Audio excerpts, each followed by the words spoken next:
Nung nakaraan pa nga namin gustong kumain ng pork barbecue kaya nga lang hindi kami makapag-ihaw sa labas dahil hindi matigil-tigil ang ulan. Kaya naman nag-ihaw na lang kami sa loob ng bahay para craving satisfied. Unahin muna natin yung pagbabalat at paghiwa ng ating garlic tapos magpiga na rin tayo ng kalamansi. Tanggalin natin yung buto para hindi sumama sa marination natin mamaya. Sa bowl pagsamasamahin natin yung garlic, oyster sauce, calamansi juice, liquid seasoning, brown sugar, maglagay rin tayo ng ketchup, at sesame oil. At para naman magpantay yung lasa at kulay ng ating ginagawang marination, haluin lamang natin ito ng mabuti. Pagkatapos ay pwede na natin ilagay yung karne ng baboy. Pork kasim nga pala yung ginamit namin dito, ayaw kasi namin yung masyadong mataba. Hiniwa lamang namin ito ng medyo manipis para mas madaling maluto yung ating karne mamaya. Marinate lang natin ito ng at least 30 minutes or mas maganda kung overnight. Fast forward nga after 30 minutes ay pwede na natin itusok yung ating mga minarinate na karne ng baboy kanina. Mas maganda talaga kung mas patatagalin pa natin yung pagmamarinate dun sa ating karne pero dahil nga gusto na namin kumain ng barbecue ay okay na yung 30 minutes. Ito nga yung gagamitin namin sa pagbabarbecue dahil nag-uulan nga sa labas ay saktong-sakto itong binili naming electric barbecue griller. Ang isa nga sa mga nagustuhan ko dito ay meron itong 360 automatic rotating roast kaya hindi mo na kailangan pang bali-balik ta rin, automatic na iikot na yan. Itong pang cover niya detachable yan para mas mabilis nating malinis pagkatapos nating gamitin. Pinang-marinate natin kanina sa ating pork, wag natin itapon. Ito yung gagamitin nating pampahid sa ating nilulutong barbecue. Yung temperature range nga nito ay mula 60 to 200 degrees tapos meron itong time range na hanggang 30 minutes. Kaya naman hindi mo na ito kailangan pang bantayan palagi at mag-worry na baka masunog yung iyong nilulutong barbecue. Sabi ko sa inyo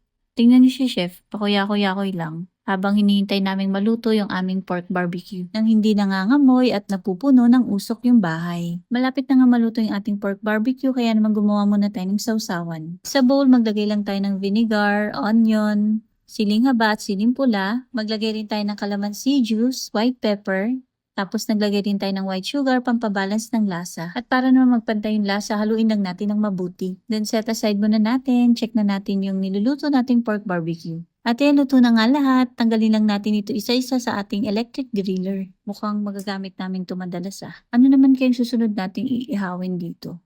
Parang masarap naman isunod yung mga street food. Ito talaga yung masarap ka partner ng barbecue Yung masarap na sausawan. Syempre si chef kanina pa yan excited, hindi naman halata, diba? Ilalagay na lang pala namin sa comment section kung saan namin nabili itong electric barbecue griller na may kasama ng skewer. Pag ito talaga yung ulam mo, siguradong mapaparami ka talaga ng kain. Pero syempre, hinay-hinay lang, pork yan.